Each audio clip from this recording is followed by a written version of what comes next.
America అధ్యక్షుడు Trump టీంలో లుకలుకలు బయటపడుతున్నాయా?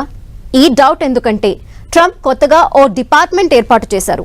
డోజీగా పిలుచుకునే ఈ డిపార్ట్మెంట్ కి భారత సంతతికి చెందిన వివేక్ రామస్వామి రాజీనామా చేశారు.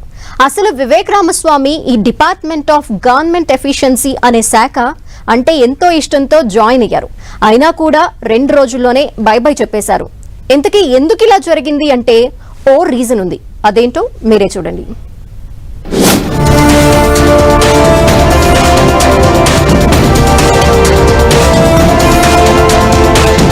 ట్రంప్ అడ్మినిస్ట్రేషన్ లో గ్రూప్ వార్. అందుకే మన వివేక్ రామస్వామి అలిగారా? అవును అనే చెప్పాలి. ఎందుకంటే తానెంతో ఇష్టపడి చేస్తానన్న పదవి నుంచి ఎందుకు తప్పుకుంటారనే ప్రశ్న వస్తోంది. డిపార్ట్మెంట్ ఆఫ్ గవర్నమెంట్ ఎఫిషియన్సీ పేరుతో ట్రంప్ తాను పదవి చేపట్టక ముందే ఓ శాఖ ఏర్పాటు చేస్తామన్నారు. తర్వాత చేశారు కూడా. అయితే ఈ డిపార్ట్మెంట్ లోకి ఇండియన్ మూలాలు ఉన్న వివేక్ రామస్వామిని కూడా తీసుకున్నారు. ఆయన కూడా ఎంతో ఉత్సాహంగా ఈ పదవి చేపట్టడమే కాదు, రాబోయే ఏడాదిన్నరలోగా తన టార్గెట్ పూర్తి చేస్తామన్నారు.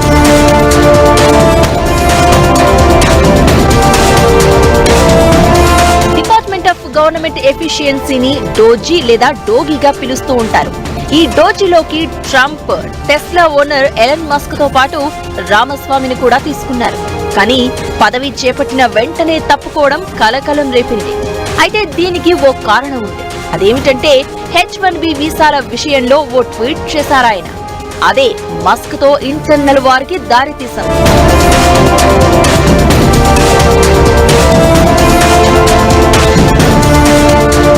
H-1B వీసాల మంజూరులో ఇతర దేశాల వారిని అనుమతించాలని వివేక్ రామస్వామి అభిప్రాయపడ్డారు. మస్క్ది కూడా ఇదే వాదన. అయితే ఈ సందర్భంలోనే వివేక్ రామస్వామి చేసిన ట్వీట్ ఎలన్ మస్క్ ను ఇరిటేట్ చేసింది. దాదాపు 4 పేజీల ఈ ఎక్స్ పోస్టులో అమెరికన్ల లైఫ్ స్టైల్ పై సెటైర్లు ఉన్నాయి. అలానే విదేశాల నుంచి వచ్చిన వారిని నియమించుకోవడం కొందరు రిపబ్లికన్లకు నచ్చకపోవచ్చంటూ కూడా చురకలేశారు.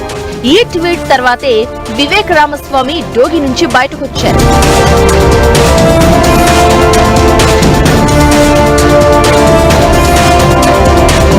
అమెరికా అధ్యక్షుడు డొనాల్డ్ ట్రంప్ మాత్రం డోగీకి వివేక్ తో పాటు ఎలన్ మస్క్ ఇద్దరి సామర్థ్యాలను గుర్తించాను అంటారు. అయితే ఒక వరలో 2 కత్తులు పట్టవనే సామెతలాగా వివేక్ రామస్వామి బయటకు వచ్చారు. వివేక్ రామస్వామి అసలు అధ్యక్ష పదవి అభ్యర్థిగానే పోటీ చేయాలని విపరీతంగా ప్రయత్నించారు.